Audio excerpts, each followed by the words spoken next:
En el programa anterior iniciamos una serie de temas sobre la importancia de tomar la vida con seriedad, con responsabilidad.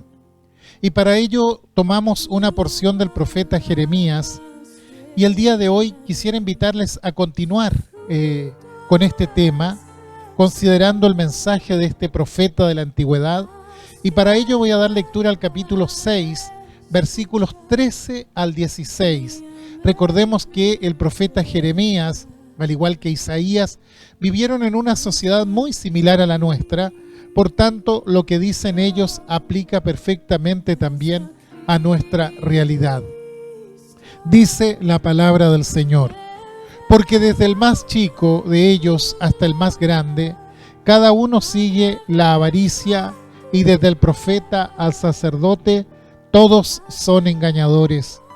Y curan la herida de mi pueblo con liviandad, diciendo: paz, paz, y no hay paz. ¿Se han avergonzado de haber hecho abominación? Ciertamente no se han avergonzado, y ni aún saben tener vergüenza. Por tanto caerán entre los que caigan, cuando los castigue caerán, dice Jehová. Así dijo Jehová: paraos en los caminos, y mirad, y preguntad por las sendas antiguas, cuál sea el buen camino, y andad por él, y hallaréis descanso para vuestras almas.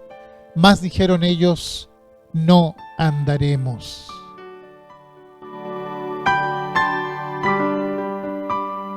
Jeremías hace una descripción de la sociedad en que vivía, una sociedad caracterizada por la frivolidad. La gente común se había olvidado de los principios establecidos por Dios. Era una sociedad cuyo parámetro era el dinero. Y toda sociedad que se mide por el dinero cae necesariamente en la frivolidad. Por eso dice: desde el más chico de ellos hasta el más grande, cada uno sigue la avaricia. Es decir, lo único que les importaba era el asunto del dinero. Los demás valores habían decaído totalmente. Y esto, como ya vimos la vez anterior, no afectó únicamente a la sociedad ignorante de las cosas de Dios, sino también los religiosos se habían corrompido porque no estaban a la altura del ministerio que Dios le había dado. No tenían valores espirituales. Habían renunciado a la verdad y decían a la gente lo que la gente quería escuchar, no lo que la gente necesitaba oír. Pero una de las cosas que cada ministro, cada profeta, cada pastor, cada predicador debe tener en cuenta es que jamás se puede hipotecar la palabra de Dios. Y quizá va a ser dura eventualmente, pero si es que la gente necesita oír en ese momento, sin duda que es necesario que así sea. Ahora, por supuesto que el predicador que dice a la gente lo que quiere oír es mucho más aplaudido que aquel que no adultera la palabra. Por desgracia, en aquel tiempo, aquellos ministros que debían hablar a la gente lo que necesitaban oír, se dedicaron a decirle a la gente lo que la gente quería escuchar. Entonces perdieron el impacto que tiene la fe en la vida de una persona. Por eso dice: desde el profeta hasta el sacerdote, todos son engañadores. Desde el profeta, que tiene que mirar hacia adelante y tiene que señalar dónde está torcido el camino, hasta los sacerdotes, que tenían la responsabilidad de enseñar la ley, de transmitir la palabra, de corregir a la luz de ella. Dice el profeta: todos son engañadores. Hablan, pero no lo que la gente necesita escuchar, sino lo que ellos quieren escuchar. Por otro lado, presentaban soluciones mágicas, diciendo paz, paz. Pero resulta que no había paz. Es decir, se pregona una cosa mágica, pero la realidad es otra. Es como cuando algún político dice: parece que hay una sensación de inseguridad, pero resulta que vemos las noticias y hay 4 muertos por asalto. Quiere decir que la inseguridad no es una sensación, sino que es una lamentable realidad. O aquel que dice, mire, no sé si hay inflación. Y resulta que después vamos al supermercado y uno ve que los precios han aumentado considerablemente. Entonces, con las palabras no se modifica la realidad. Y nos guste o no, la realidad es la que va a marcar las cosas. Y en los tiempos de Jeremías estaban viendo una situación así. La gente corría tras el dinero, porque resulta que ahora el único valor que tienen es el dinero. Y los religiosos, en vez de corregir, presentaban soluciones mágicas diciendo paz, paz, pero la paz no aparecía por ningún lado. Y entonces son llamados a reconsiderar el estado en que están. Y acá aparece una palabra de parte de Dios en ese momento, donde le dice, párense en sus caminos y miren. Es decir, analicen su andar. Como veíamos en el programa anterior, es necesario analizar la realidad, ver lo que estaba pasando. Entonces dice el Señor, miren y pregunten por las sendas antiguas. Y uno cuando lee esto se revela hasta cierto punto de quienes dicen, ¿cómo puede ser que todo tiempo pasado fuese mejor? Pero no se trata de eso, claramente. Porque cuando una sociedad progresa, tiene una base en el pasado y entonces empieza a crecer sobre esa base. Pero cuando una sociedad está en decadencia, necesita saber dónde fue que perdió el camino, dónde fue que partió su decadencia. Y por eso el profeta le dice, párense, párense en el camino y miren hacia atrás, porque en algún momento de la historia ustedes perdieron el rumbo. En algún momento estaban andando bien, pero algo pasó en un momento determinado y es necesario detenerse para empezar de nuevo. Entonces no es que se esté santificando el pasado, sino que se está aplicando una norma para una sociedad que está en franca decadencia. Cuando una sociedad decae, tiene que mirar hacia atrás y tiene que preguntarse dónde fue que nos perdimos como sociedad. ¿Dónde está el nudo del problema? Claro, porque si antes teníamos valores y ahora no los tenemos, bueno, detengámonos para mirar qué pasó con esos valores allá. Si teníamos el camino del respeto por el otro y lo hemos perdido, bueno, hay que retroceder hasta allí porque el respeto es un valor que no se puede perder. Si hemos perdido la responsabilidad, tenemos que volver nuevamente a eso, salir de la frivolidad. Eso es lo que está diciendo Jeremías. Tómense la vida en serio y analicen las cosas para vivirlas como sociedad. Y ese mensaje escrito tantos años atrás, aún antes de que naciera Jesucristo, es un mensaje plenamente vigente al día de hoy. ¿Por qué? Porque la sociedad que describe el profeta es un poco la fotografía de la sociedad en la que nosotros estamos viviendo. La quiebra de valores, la falta de referentes que orienten, la mentira como institución y una galopante frivolidad en todos los aspectos. Entonces, ¿cómo salimos de la frivolidad? Hay una forma de salir de lo frívolo y es asumiendo responsabilidades. Cuando una persona empieza a asumir responsabilidades como ser social, cuando acepta que tiene obligaciones y que la vida no son solo derechos, sino también deberes, entonces sale de la frivolidad. Recuerdo aquel pasaje bíblico donde se le encomienda a Esdras, que era un escriba, un abogado diríamos nosotros hoy, un experto en la ley de Moisés, que reorganice al pueblo. Y tiene que reorganizarlo en el aspecto civil y en el aspecto religioso. Recordemos que ellos habían ido cautivos a Babilonia y había que organizar eso. Y Esdras es uno a quien se le encomienda eso.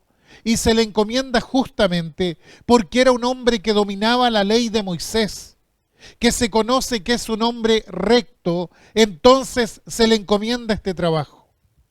Y bueno, comienza a ordenar todo hasta que llega a un punto en que encuentra un problema difícil de resolver: los matrimonios irregulares con hijos.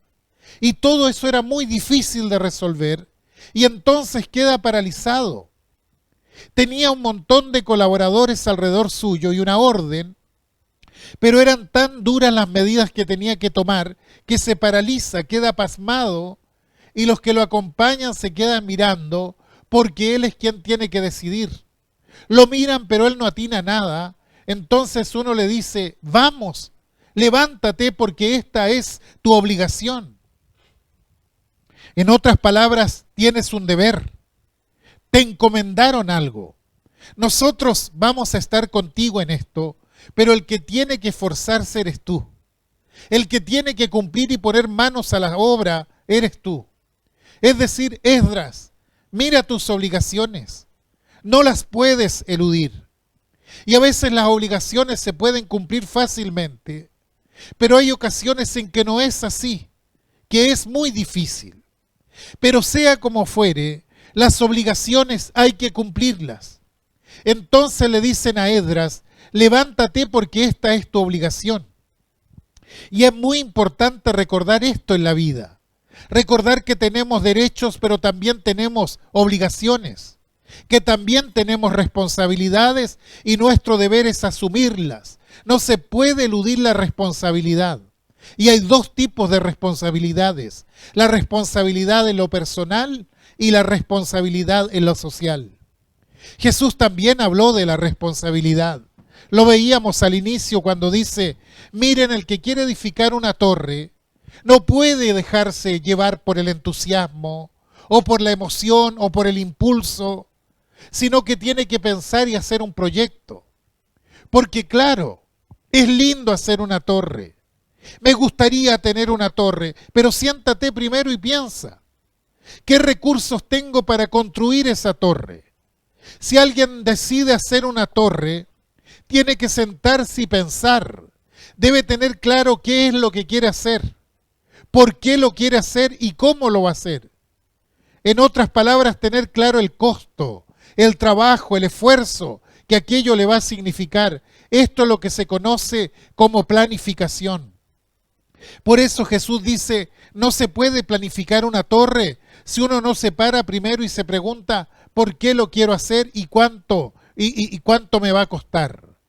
Esto es planificar la vida, es medir, no actuar de acuerdo a los impulsos, sino hacer un plan.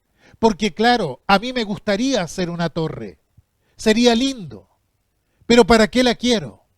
Lo mismo que nosotros le preguntamos a nuestros hijos cuando nos piden algo: ¿y para qué lo quieres? Ahora, supongamos que esto es necesario, por eso la quiero. Bueno, hay que calcular los costos, el tiempo que me va a llevar construirla, el esfuerzo, el trabajo. Porque hay personas que fracasan en la vida permanentemente, 1, 2, 3, 4 veces. Siempre hay fracasos en su vida. Y cuando los fracasos son permanentes y repetitivos, lo que tenemos es un problema de criterio y de planificación. Porque si yo no planifico, entonces voy directamente al fracaso. Y Jesús dice: entonces, el que va a edificar una torre se tiene que sentar antes a pensar. No sea que la empiece y la deje por la mitad. Tiene que armar un proyecto que sea viable, que se pueda realizar. Uno puede hacer un proyecto faraónico que esté más allá de su alcance y es muy bonito, pero si no lo puede realizar, va a quedar como una persona irresponsable, insensata, porque pensó que podía construir algo y lo dejó por la mitad. No tomó las cosas con seriedad. Es una persona frívola. ¿Y cómo se sale de la frivolidad? Ya lo hemos dicho antes. Cuando asumimos nuestra responsabilidad personal, cuando planificamos antes de elaborar algo. Y para eso hay que trabajar, hay que asumir obligaciones y entender que los seres humanos estamos aquí en el mundo para trabajar, que esa es nuestra responsabilidad y que el trabajo no es un castigo, sino una bendición de Dios. Claro, porque el trabajo es previo a la caída. Cuando Dios puso a Adán y a Eva en el jardín de Edén, antes que pecaran, instituyó el trabajo. Les dice a ellos, dice, tomó pues Dios al hombre y lo puso en el huerto del Edén para que lo labrara y lo guardase. ¿Se fija? Edén no era el lugar donde Adán se sentaba a mirar cómo corrían las nubes y luego se divertía, no. Tenía que trabajar. Era su responsabilidad labrar y guardar aquello que Dios había puesto bajo su mayordomía. Quiere decir que el trabajo no es castigo por el pecado. Claro que el pecado trajo el trabajo pesado, penoso después, pero el trabajo es una institución previa y el ocio es malo, es destructivo. No sé si usted, padre o madre, tiene un lapicito a la mano para que anote esto, sobre todo si tiene hijos adolescentes. El ocio es malo, es destructivo. Pablo allí en 1 Tesalonicenses 5:14 dice, también os rogamos, hermanos, que amonestéis a ¿quiénes? A los ociosos. Claramente, el ocioso debe ser reprendido. ¿Por qué? Porque tenemos el deber de trabajar. Salomón dice en Proverbio 28:19, el que labra su tierra se saciará de pan, mas el que sigue a los ociosos se llenará de pobreza. Y uno de los grandes problemas que tenemos como sociedad, bueno, uno de los tantos, es que se ha destruido la cultura del trabajo, la mentalidad de que hay que trabajar para obtener las cosas, de que las cosas no me pueden venir de arriba, sino del esfuerzo y del trabajo. Sé que como nación hubo una disminución de empleos principalmente por razones de la pandemia o de la revuelta social, etc. Seguramente hay otras variables también. Entonces se produce lo que son los planes de apoyo social, de asistencialismo estatal. Y muchos recibían monto en sus cuentas sin siquiera inscribirse, por el solo hecho de ser ciudadanos. Y claro, frente a un debilitamiento social, el Estado se ve en la obligación de paliar esa necesidad porque fue catastrófico todo lo que ocurrió. Nadie puede decir que eso no sea conveniente, porque claramente lo fue. Pero cuando una persona dice yo no trabajo porque el Estado es el que tiene que depositarme a mi cuenta, ahí estamos mal. Y yo no sé si usted observa, pero hay mucha gente que está en esa parada y reclama que los ingresos sociales y familiares deben seguir llegando a la cuenta unos cuantos meses más. Y resulta que ya no hay mano de obra prácticamente, porque la gente se acostumbra a recibir sin trabajar. Y eso es pernicioso. Cuando se instalan los planes sociales sin pedir nada a cambio, es muy dañino para una sociedad. ¿Por qué? Porque se pierde la cultura del trabajo. Hoy por hoy se habla de un nuevo mal que afecta a un sector importante de la sociedad, que es la fobia al trabajo. Y hay muchos, especialmente jovencitos, que yo los quiero mucho, pero debo decírselos, que le tienen fobia, aversión al trabajo. Simplemente no quieren trabajar. Duermen y duermen y duermen. No sé dónde hayan tanto para dormir. Si no tienen clases, su día está empezando a las 11 de la mañana o más, no lo sé. Y estos males terminan afectando a toda la sociedad, porque somos seres sociales. Si una persona no consigue trabajo, tiene que dedicar todas sus fuerzas a buscar trabajo y trabajar en lo que pueda, porque hay otro mal que muchas veces se da, que el joven ha sacado una carrera, sea técnica o universitaria, y si no tiene campo, simplemente no trabaja. Oigan, si ellos igual tienen una mente, igual tienen manos, tienen pies, pueden hacer otras cosas también.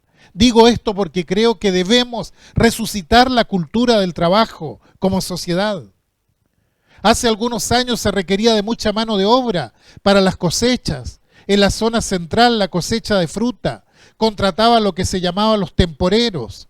Hacían ese servicio lo que duraba la temporada.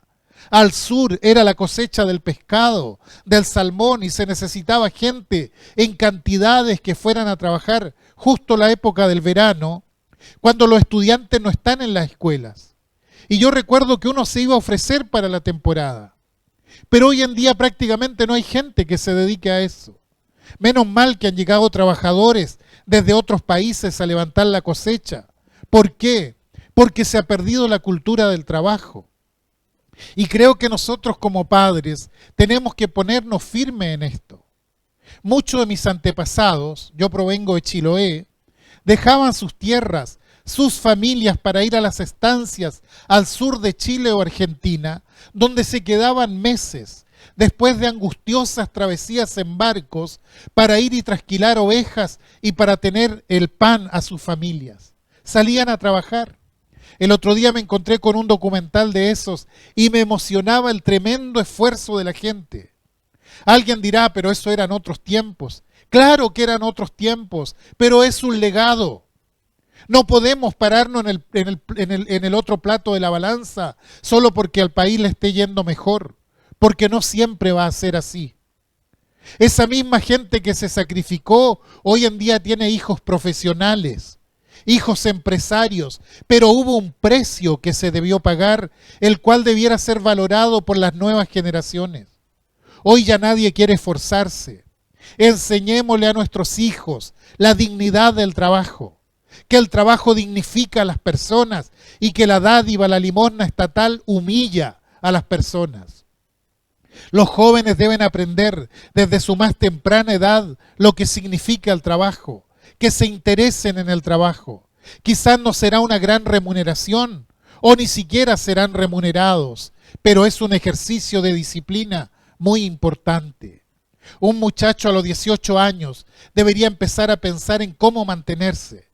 Yo sé que a esa edad muchos tienen el privilegio que muchos de nosotros no tuvimos de ingresar a una universidad y entonces son estudiantes, pero son estudiantes adultos. Quiere decir que ya su comportamiento debe ser diferente. Y aunque los padres mediante su esfuerzo paguen los aranceles, el joven debe tener conciencia de trabajo y ocupar aquellos meses que no está estudiando para ejercer alguna actividad laboral. Si va a vivir con sus padres, bueno, colaborará con la casa. Y si quiere ir a vivir solo porque ya es adulto, él se hará responsable de su alimentación, de su vestuario y de su techo.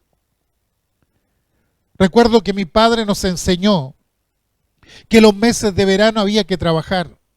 Muchos trabajamos con él en la construcción, que era su oficio. Y yo un día le dije, yo no quiero trabajar en eso. Y me fui a trabajar a una pesquera y conseguí trabajo para el verano. Así era como funcionaban las cosas. Tampoco uno era un pensionista en la casa. Había tareas domésticas que se debían cumplir o antes o después de la jornada laboral. Aprendí a cumplir horarios, entre otras cosas que considero importantes para mi vida. Y no estoy traumado. No me he rebelado contra esa crianza. Sé lo que es trabajar. Lo aprendí desde temprano en mi vida. El ministerio también constituye un trabajo bastante demandante. Hay un esfuerzo muchas veces sin horario. No es que yo vengo, enciendo el micrófono y le empiezo a hablar a ustedes lo que se me viene en gana. Debe haber una preparación. Y si bien no es una actividad física, mentalmente es muy desgastante. Un ministro del Señor debe ser disciplinado. Lamento que estemos perdiendo la cultura del trabajo como país, la cultura del esfuerzo. Hoy nadie se esfuerza por nada. Cuando alguien quiere trabajar, lo primero que pregunta es, ¿y cuánto me van a pagar? ¿Cuántos días libres voy a tener a la semana? Un momento. Hay que tener experiencia primero. Y la experiencia se desarrolla con el paso de los años, no de otra manera. Y si no tengo experiencia, no puedo tener pretensiones. El profeta Jeremías tuvo que vivir una situación traumática muy grande. Su pueblo fue llevado cautivo y nadie escuchó la prédica de él. La ciudad de sus amores, Jerusalén, fue destruida y escribe un libro y después de la destrucción de Jerusalén escribe otro, Lamentaciones, y cuenta el parecer que tenía, lo difícil que fue ese trance. Dice, me despedazó todo esto, me dejó desolado, me llenó de amargura, me embriagó de ajenjo. ¿Puede notar la angustia que tenía por dentro? Y después de decir todo esto recapacita y dice, bueno es el Señor a los que en Él esperan. Bueno es esperar en silencio la salvación del Señor. Pero después dice una frase que hay que ponerla en letras de oro. en cada hogar. Bueno le es al hombre llevar el yugo desde su juventud. Lamentaciones 3:27. ¿Qué significa esto? Que le es bueno a la persona tener obligaciones desde temprana edad. Es bueno, es buenísimo, porque eso lo hará una persona responsable. Aprenderá a llevar obligaciones desde temprano en su vida. Como padres tenemos que educar a nuestros hijos para la familia. Así como debemos educarlos para el trabajo, hay que educarlos para la familia. Explicarles lo que significa formar una familia. ¿Cuál es la función de la familia? ¿Cuáles son los problemas que puede enfrentar una familia? ¿Qué es un matrimonio? ¿Qué es la paternidad? ¿Para qué? Para que asuman esto con responsabilidad, con solemnidad. Vemos un alto porcentaje de divorcios en estos tiempos, sin contar los que simplemente no se casan, solo conviven. Y si usted me pregunta, yo no estoy contra el divorcio. Creo que hay casos en que es el mal menor y se hace necesario. Pero claramente hay muchos casos en que no es justificable. ¿Por qué la gente se separa tanto en este tiempo?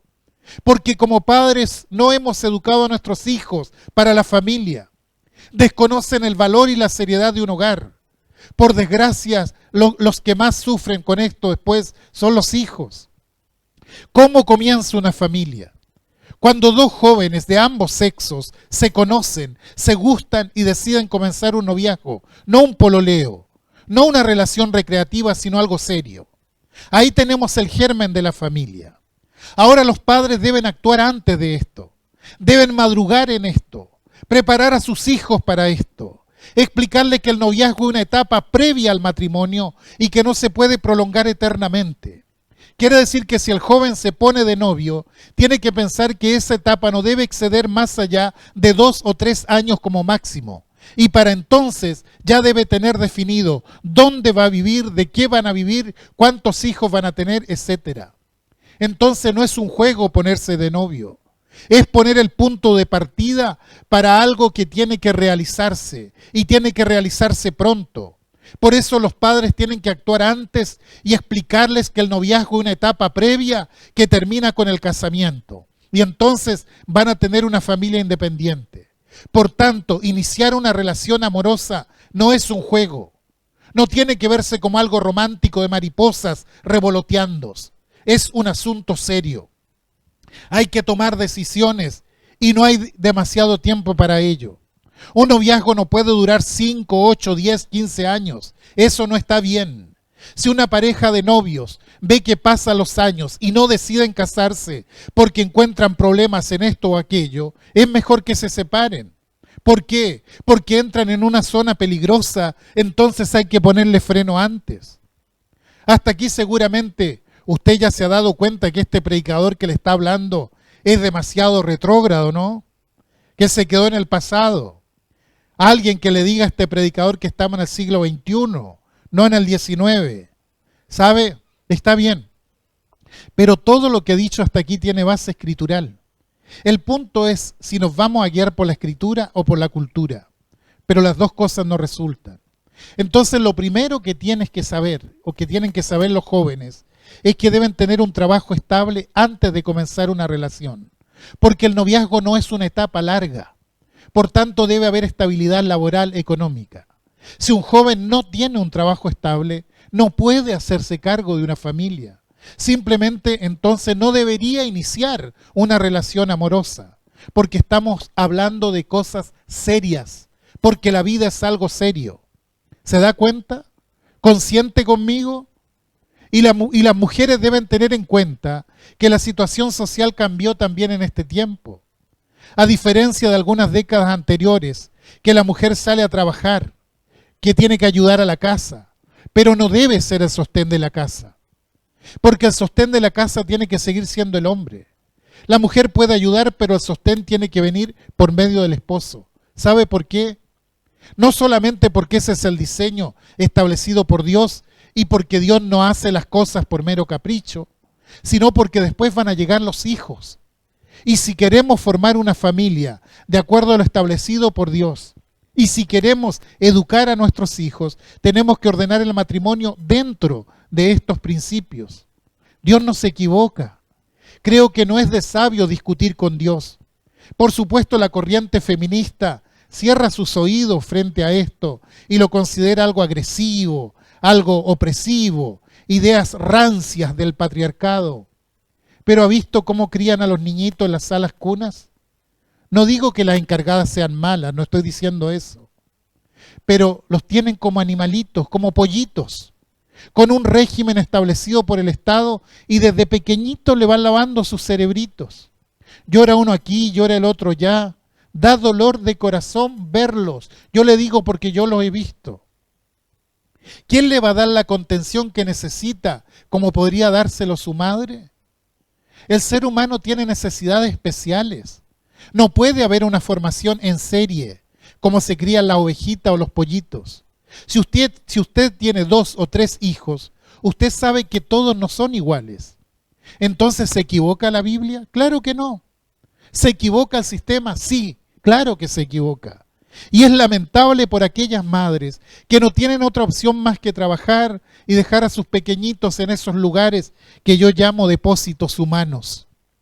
Jeremías se daba cuenta que la sociedad se estaba frivolizando, que la frivolización estaba erosionando peligrosamente el sistema y que faltaba la palabra de Dios, esa que como una campanada de alerta hiciera sonar en sus mentes y en sus corazones para despertarlos, para sacarlos de allí, poner en paralelo qué es lo que Dios quiere y qué es lo que estamos haciendo. Después de leer a los profetas Isaías y Jeremías, me he visto en la necesidad de hablar con claridad mediante estos programas. No andar con eufemismos, no andar con indirectas, sino hablar con la mayor claridad, porque considero que es mi obligación como ministro del Evangelio. Entonces, si yo quiero verdaderamente ajustarme a las leyes de Dios, porque digo, soy cristiano, entonces tengo que planificar, tengo que ser responsable, tengo que trabajar y tengo que esforzarme, porque así es la vida. ¿Usted cree que no hay trabajo aquí en Chile? Bueno, si alguien quiere que su trabajo esté a la vuelta de su casa y ganar altas cifras y vacacionar 2 o 3 meses al año, es probable que no haya.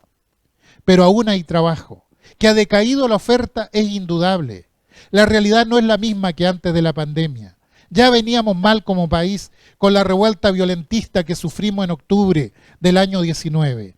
Pero yo creo que sí, hay trabajo para quien realmente desea trabajar. Entonces me pregunto, ¿no hay trabajo o hay vagancia? Si ustedes están en desacuerdo conmigo, no me hago ningún problema. Pero hay que hacerse ciertas preguntas en este momento.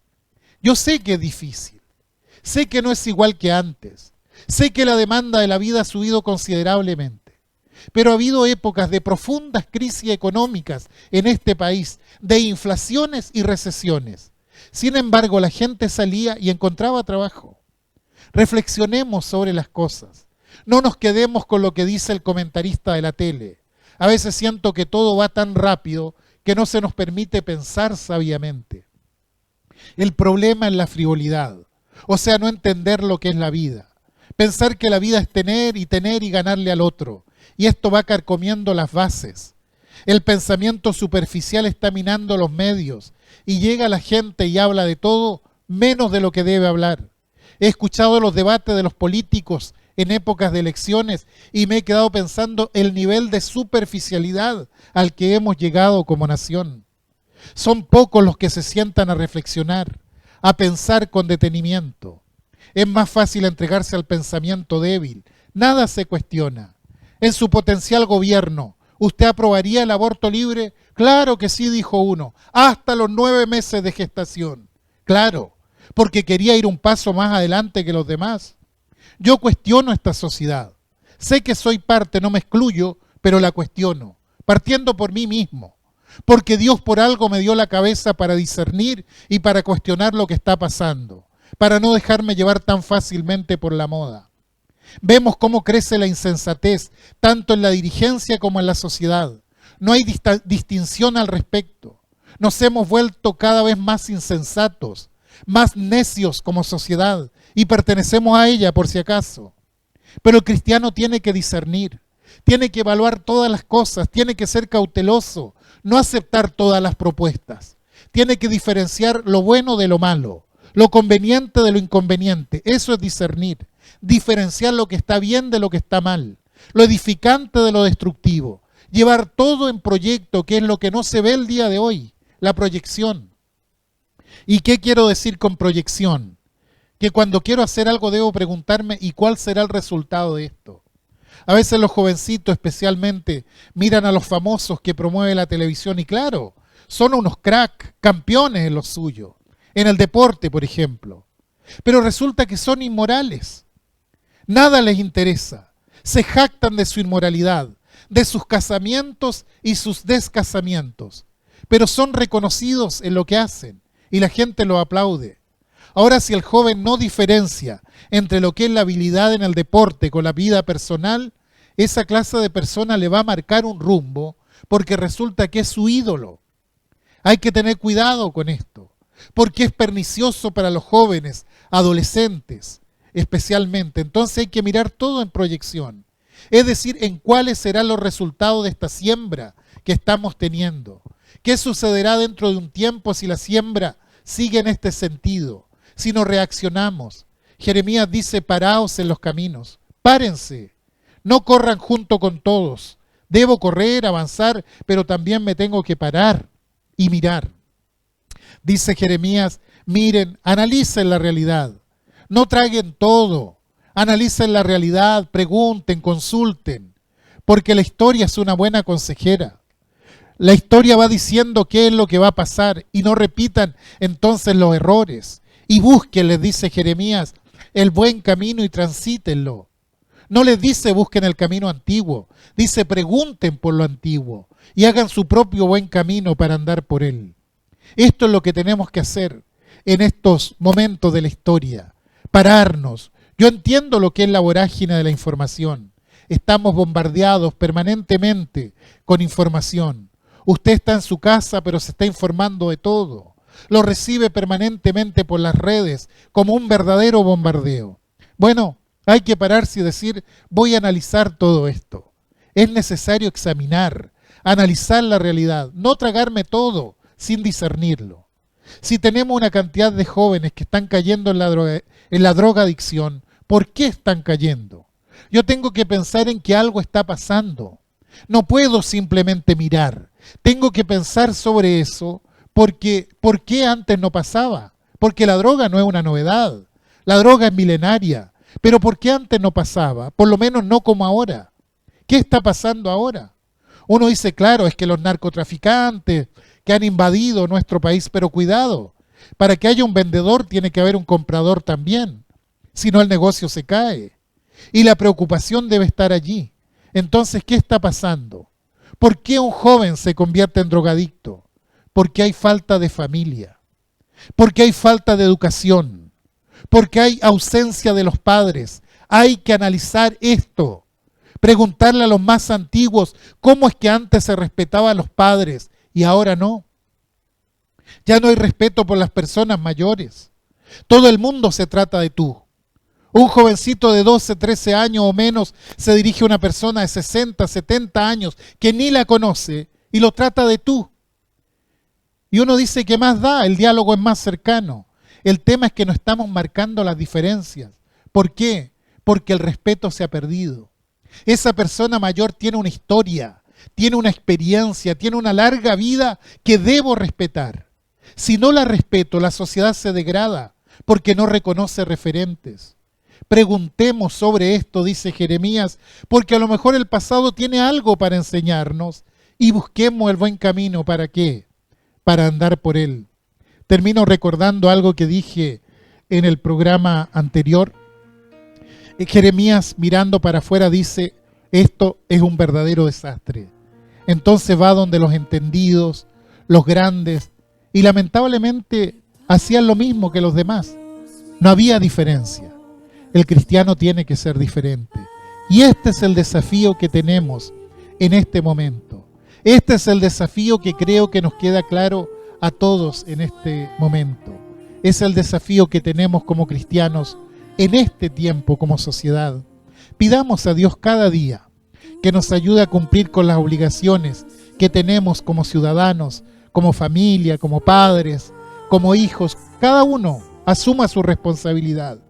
porque la única forma de sanear esto es que cada uno entienda que está aquí con una misión que Dios le ha dado, con un destino que Dios le ha marcado y tiene que vivir cumpliendo esa voluntad de Dios. Que te puedas proponer hacer una gran torre y que la edifiques, eso sería un deseo. Que te propongas hacer una torre, pero que llegues a edificarla. Porque el gran problema de hoy es que hay muchas torres que han quedado a medio terminar. Entre nosotros te digo, la torre hay que terminarla.